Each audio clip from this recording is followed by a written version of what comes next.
দুপুরে ভাত দিয়ে খাওয়ার জন্য আজকে ভোলা মাছের কালিয়া রেডি করে ফেললাম।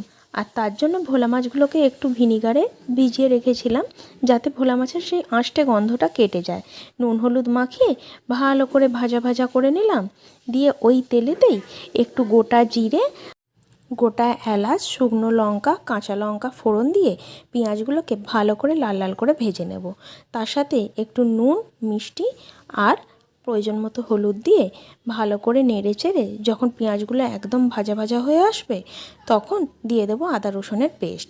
তারপর টমেটো দিয়ে আরও কিছুক্ষণ নেড়ে চেড়ে একটু জিরে গুঁড়ো আর ধনে গুঁড়ো আর রঙের জন্য কাশ্মীরি রঙ, আরও দুটো কাঁচা লঙ্কা স্বাদ মতো দিয়ে দিয়েছি। তারপরে ভালো করে নুন মিষ্টি চেক করে জল দিয়ে ফুটিয়ে, জল যখন ফুটে তেল বেরিয়ে আসবে, মাছগুলো দিয়ে দেবো। দিয়ে 1 মিনিট মতো ফুটিয়ে গরম মশলা দিয়ে ব্যাস হয়ে গেল আজ আমাদের ভাত দিয়ে খাওয়ার মতো ভোলা মাছের কালিয়া একদম রেডি।